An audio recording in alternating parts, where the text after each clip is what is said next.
పశ్చిమ గోదావరి జిల్లా వీరవాసరం మండలంలో గణతంత్ర దినోత్సవ వేడుకలు ఘనంగా జరిగాయి. వీరవెల్లిపాలెంలోని మండల పరిషత్ ప్రాథమిక పాఠశాలలో యూటీవీ న్యూస్ ఛానల్ ఆధ్వర్యంలో ఈ వేడుకలను వైభవంగా నిర్వహించారు టీచర్లు. ఈ సందర్భంగా విద్యార్థుల్లో దేశభక్తి, క్రీడా స్ఫూర్తి, చదువుపై ఆసక్తి పెంపొందించాలనే ఉద్దేశంతో వివిధ క్రీడా, విద్యా సంబంధిత పోటీలను నిర్వహించి విజేతలకు మెమోంటోలు, ప్రైజ్ మనీ అందజేశారు. యూటీవీ న్యూస్ తరపున విద్యార్థులందరికీ స్వీట్స్ పంపిణీ చేశారు. ఈ కార్యక్రమంలో పాఠశాల ఉపాధ్యాయులు, గ్రామ పెద్దలతో పాటు ప్రజలు పెద్ద సంఖ్యలో పాల్గొన్నారు. విద్యార్థుల భవిష్యత్తును దృష్టిలో ఉంచుకొని యూటీవీ న్యూస్ చేస్తున్న ఈ సేవా కార్యక్రమాలకు గ్రామ ప్రజలంతా ఛానల్ యాజమాన్యానికి హృదయపూర్వక కృతజ్ఞతలు తెలిపారు.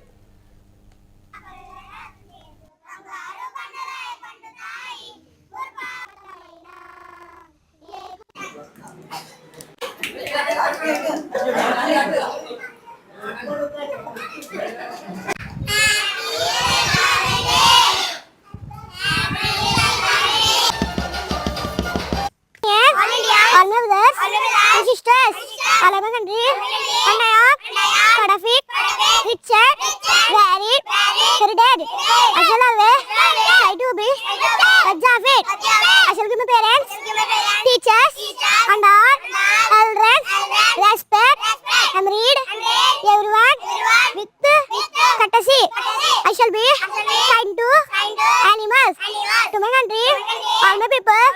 I pledge my devotion in their well-being and prosperity, allies my happiness. వార్తల్లో ముఖ్యాంశాలు. జాతీయ అంతర్జాతీయ వార్తలు. కల్లోలిత ప్రపంచంలో శాంతి దూత భారత్. సర్వత్రిక సమానస్యతకు పాటుపడుతున్నాం. అన్ని రంగాల్లోనూ మహిళల ముద్ర. జాతిని ఉద్దేశించి చేసిన ప్రసంగంలో రాష్ట్రపతి శ్రీమతి ద్రౌపది ముర్ము. రాష్ట్ర వార్తలు. ఆంధ్రప్రదేశ్ నుండి పద్మశ్రీ అవార్డులు పొందిన నలుగురు ప్రముఖులు. జిల్లా వార్తలు. ఉత్తమ ఎన్నికల విధానాలు అవార్డు 2025న అందుకున్న జిల్లా కలెక్టర్ శ్రీమతి నాగరాణి. క్రీడా వార్తలు. రోహిత్ శర్మ, హర్మన్ ప్రీత్ కౌర్లకు వరించిన పద్మశ్రీ పురస్కారాలు. GK bit. ప్రపంచంలో అతిపెద్ద ప్రజాస్వామ్య దేశం ఏది? భారతదేశం.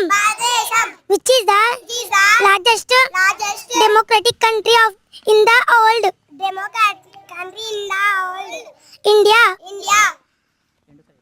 ప్రపంచంలో అతిపెద్ద ప్రజాస్వామ్య దేశం ఏది? భారతదేశం. Which is the largest democratic country in the world? India. వార్తల సమాధానం. నమస్కారం. అంటే కనుక జనవరి 26, 1950, మనకి 1947 ఆగస్టు 15 స్వాతంత్రం వచ్చినప్పటికీ మన పరిపాలన విధానాలు అప్పటికి ఇంకా మనకు లేవు.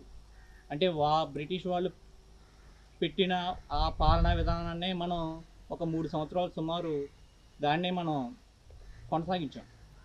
మన యొక్క దేశ పరిస్థితికి, స్థానిక సంస్కృతి సాంప్రదాయాలకు అనుగుణంగా మన దేశానికి ఏ విధంగా మనకి పరిపాలన విధానం కావాలనే దానికి ఒక రాజ్యాంగ సభ ఏర్పరచుకుని దాని ద్వారా రాజ్యాంగ ముసాయిదా కమిటీ మన డాక్టర్ బిఆర్ అంబేద్కర్ గారి సారథ్యంలో ప్రపంచంలో ఉన్న దేశాలన్నీ తిరిగి అప్పట్లో చాలా ప్రతి దేశం నుంచి కూడా మన దేశానికి ఉపయోగపడే విధానాలు ఏంటి, మన దేశానికి ఉపయోగపడిన విధానాలు ఏంటి అని దగ్గరగా 2 సంవత్సరాల 11 నెలల 18 రోజుల పాటు చాలా విశ్లేషణ చేసి ఒక ప్రపంచంలోనే అతి పెద్ద రాజ్యాంగం మంది. అటువంటి రాజ్యాంగాన్ని రూపొందించిన మన నాయకులైన బాబు రాజేంద్ర ప్రసాద్ గారికి వీళ్ళందరూ కూడా చాలా కృతజ్ఞతలు అయి ఉండాలి. మనకి ఈ విధంగా రాజ్యాంగం రూపొందడానికి ప్రధాన కారణం ఈరోజు మనం చెప్పుకునే వ్యక్తుల్లో గొప్ప వ్యక్తి ఎవరంటే డాక్టర్ బిఆర్ అంబేద్కర్. మనం ఆయన ఈ రాజ్యాంగం అమల్లోకి వచ్చినప్పుడు ఒక మాట అన్నాడు. ఇప్పటిదాకా మన భారతదేశం కనుక అభివృద్ధి చెందకపోవడానికి కారణం పరాయి దేశం మీద వేస్తున్నాం నింద. బ్రిటిష్ వాళ్ళు మన భారతదేశాన్ని దోచేశారు, అందువల్ల మనం అభివృద్ధి చెందలేదు అని పరాయి దేశం మీద వేస్తున్నాం.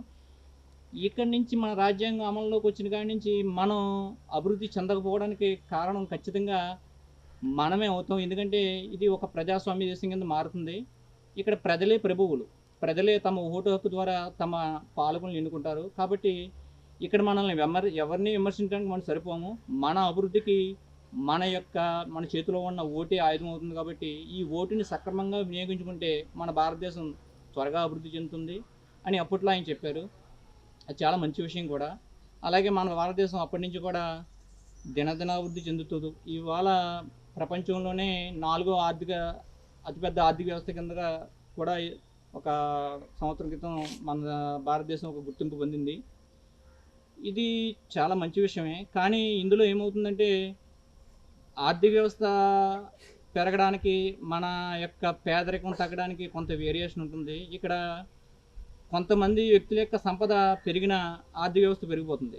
కానీ నిజమైన పేదరికం ఎప్పుడు తగ్గుతుందంటే ఆ సంపదని అందరూ కూడా సమానంగా పంచుకోగలిగినప్పుడు మాత్రమే అది జరుగుతుంది. ఇటువంటి కార్యక్రమం యావత్ భారతదేశం అంతటా కూడా ఎంతో గర్వించదగ్గ రోజు స్వాతంత్రం 40 ఏళ్ళు వచ్చినా కానీ మన భారతదేశాన్ని మాత్రం నిజమైన స్వాతంత్రం వచ్చిన రోజు మాత్రం జనవరి 26 1950 సంవత్సరాలు. కాబట్టి దానికి ఎప్పుడుగా గుర్తుండేలాగా ఆ రిపబ్లిక్ డే ఎర్రకోట మీద ఎలాగే జెండా ఎగురుతుందో అలాగే ప్రతి గ్రామంలో కూడా ఈ జెండా రెపరెపలాడాలని యావత్ భారతదేశానికి ఇది ఇండియా అంటే ఈ 3 రంగులు జెండాకి ప్రత్యేకత గుర్తింపు ఉంది. కాబట్టి అలాగే అన్నిటికీ ముఖ్యమైనది ఏంటంటే ప్రతి కుటుంబం నుంచి కూడా విద్య అనేది చాలా అవసరం.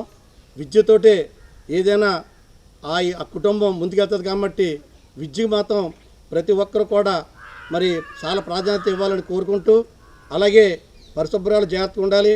అలాగే వాటర్ కలుషితం లేకుండా ప్రతి ఇంట్లో కూడా జాగ్రత్తగా ఉండాలని కోరుకుంటూ అలాగే మరి యూటీవీ వారు ప్రత్యేక రిపోర్టర్ వారు ఈరోజు ఈ పల్లెటూరు ఈ గ్రామానికి యాజమాన్యం పంపించడం అలాగే దాన్ని మళ్ళీ మీ ఛానల్లో మా గ్రామాన్ని మీరు ఇవ్వడం అనేది చాలా గొప్ప ఆనందకర విషయం. ఇటువంటి రిపోర్టర్ని మనం కూడా గ్రామస్తులు కూడా అభినందించాలని కోరుకుంటూ ఈ అవకాశం ఇచ్చిన మరి స్కూల్ యాజమాన్యం వారికి ప్రత్యేక అభినందనలు తెలియజేసి సెలవు తీసుకుంటున్నాం. ఉప సర్పంచ్ గారికి గ్రామ పెద్దలకి అందరికీ ధన్యవాదాలండి.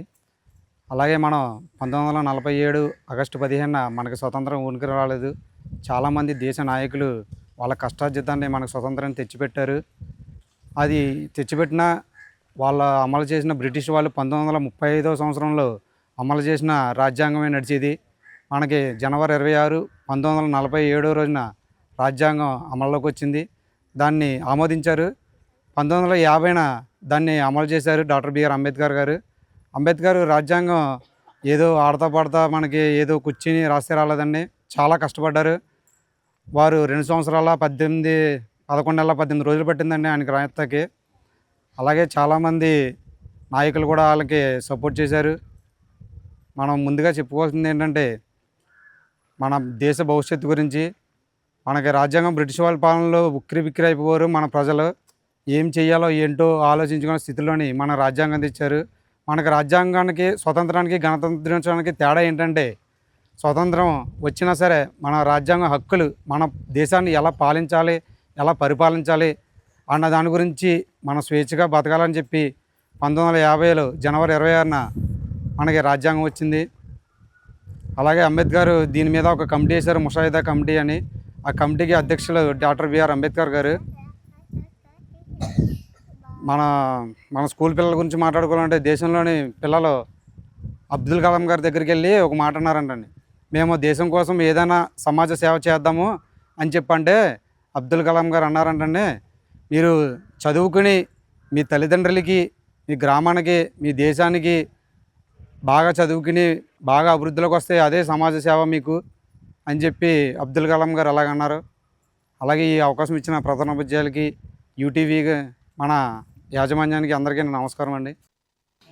ఇంకోటి ఏంటంటే మీరు అందరూ కూడా ఇందాక ఎవరు పాప న్యూస్ చదివింది చాలా హ్యాపీగా అనిపించింది నాకు. నిజంగా ఈ వయసులో సార్ నిజంగా తెలుసుకోవాలి సమాజంలో. ఇప్పుడు మనం ఏంటంటే మార్నింగ్ మీరు కూడా కండక్ట్ చేస్తున్నారో లేదో నాకు తెలియదు కానీ సార్ కంపల్సరీగా డైలీ మీరు న్యూస్ పరంగా ఏమైనా చెప్పించండి. ఎందుకంటే సమాజంలో ఏం జరుగుతుంది మంచి విషయాలు తెలిస్తే చెడు విషయాలు కూడా తెలుస్తాయి. ఎవరు ఏం సాధించారు, మన దేశం ఎలా వెళ్తుంది, మన రాష్ట్రం ఏ విధంగా అభివృద్ధి చెందుతుంది, ప్రతి విషయం మనకు తెలుస్తుంది. కాబట్టి కంపల్సరీగా కూడా డైలీ మీ పెద్దవాళ్ళు మీరు ఫోన్లు తీసుకుంటున్నారు కదా, ఫోన్లు తీసుకుని బొమ్మలు సినిమాలు చూడకుండా న్యూస్ చూడడం అలవాటు చేసుకోండి. నిజంగా చాలా ఉపయోగపడుతుంది మీకు. ఎందుకంటే మనకు జరిగే ప్రతిదీ తెలుస్తుంది. మనకు చాలా చెడు జరుగుతుంది ప్రతిరోజు కూడా. చిన్న చిన్న పిల్లల మీద అగాత్యాలు జరుగుతున్నాయి, రకరకాలు జరుగుతున్నాయి. అన్నీ కూడా మనం తెలుసుకోవాల్సిన అవసరం ఎంతైనా ఉంది. చిన్నపిల్లలు ఈ వయసులో మీరు తెలుసుకుంటే ఫ్యూచర్ చాలా బాగుంటుంది. ముఖ్యంగా ఆడపిల్లలు ఈ కాలంలో అమ్మ పరిస్థితులు బాగుంటలేదు.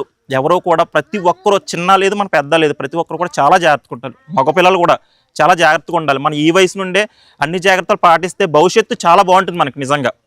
దానివల్ల మీరు అందరూ కూడా చదువులో ముందంజలో ఉండండి. అదేవిధంగా అన్నీ ఇప్పుడు ఏదైతే కాంపిటీషన్స్ పెడుతున్నారో ప్రతి ఈటిలో కూడా మీరు ముందుగా ఉండాలి కంపల్సరీ. ప్రతి ఈటిలో మన వీరవెల్లిపాలెం పేరు అయితే మీరు అందరూ కూడా ఈ వయసులోనే కరెక్ట్గా మంచి పునాది వేస్తే మన భవిష్యత్తు మన ఊరి పేరు కూడా చాలా స్ట్రాంగ్గా నిలబడుతుంది. అదేవిధంగా స్కూల్ తరపు నుండి ఏ చేస్తానన్నా మన పిల్లలకి కంపల్సరీ ఏదైనా వాళ్ళలో ఏదైనా ప్రోత్సహించాలన్నా, లేకపోతే ఏదైనా టాలెంట్ మీలో ఏ టాలెంట్ ఉన్నా గుర్తించే విధంగా సార్ కూడా కంపల్సరీగా ఆయన గుర్తిస్తారు. మేము కూడా మన ఊరి తరపు నుండి ప్రతి ఒక్కరు కూడా సపోర్ట్ చేస్తారు కంపల్సరీగా. అదేవిధంగా మా యూటీవీ తరపు నుండి కూడా కంపల్సరీ సపోర్ట్ ఉంటుంది. అదేవిధంగా మీకైతే మాత్రం నేను త్వరలో కంపల్సరీ చెప్తున్న మాట ఇస్తున్నా, ఫోన్ అయితే ఎవరైతే యూజ్ చేయరో వాళ్ళకి కంపల్సరీగా ఊహించిన గిఫ్ట్ అయితే నేను ఇప్పిస్తాను కంపల్సరీ. మా ఛానల్ తరపు నుండి ఉంటుంది.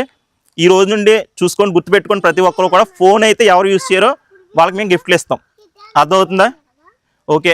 నెక్స్ట్ ఏంటంటే నిజంగా చాలా థ్యాంక్స్ సార్. మేము యూటీవీ తరపు నుండి వచ్చి ఇలాగ కాంపిటీషన్స్ పెట్టి అన్నీ చేస్తా అంటే వెంటనే ఒప్పుకుని మాకు అవకాశం ఇచ్చినందుకు చాలా ధన్యవాదాలు సార్. అదే ఊరి పెద్దలకి అదేవిధంగా పిల్లలందరికీ కూడా ప్రత్యేక ధన్యవాదాలు. నెక్స్ట్ మా యాజమాన్యానికి ప్రత్యేక ధన్యవాదాలు అండి. ఎందుకంటే మేము ఏదైనా కార్యక్రమం చేస్తామంటే వెంటనే వాళ్ళు మమ్మల్ని ఎంతో ప్రోత్సహించి ప్రతి దానికి కూడా ఎంకరేజ్ చేస్తూ ఉంటారు. అందుకే మా యూటీవీ ఫ్యామిలీకి ప్రత్యేక ధన్యవాదాలు. అదేవిధంగా మేము మొన్న ఆల్రెడీ సంక్రాంతి సంబరాలు రైతులతో చేసుకున్నాం సార్. అప్పుడు చాలా సపోర్ట్ చేశారు మా ఛానల్. అదేవిధంగా మొన్న యూటీవీ తరపు నుండి సంక్రాంతి సంబరాలు, అదేవిధంగా ఇప్పుడు రిపబ్లిక్ డే పిల్లలతో జరుపుకోవడానికి మేము అడిగిన వెంటనే హోమ్ మేడ్ స్నాక్స్ కురెల మనీషి గారు ఒక ఆవిడ చేస్తారు. వారి వెంటనే మాకు సహకరించి మేము అడిగిన వెంటనే చేశారు. ఆవిడకి కూడా ప్రత్యేక ధన్యవాదాలు మనీషా గారికి. చాలా థ్యాంక్స్ అండి. మా కెమెరామ్యాన్ కూడా చాలా థ్యాంక్స్. గ్రామ ప్రజలందరికీ అదేవిధంగా ఉపాధ్యాయులందరికీ ప్రత్యేక ధన్యవాదాలు. Thank you.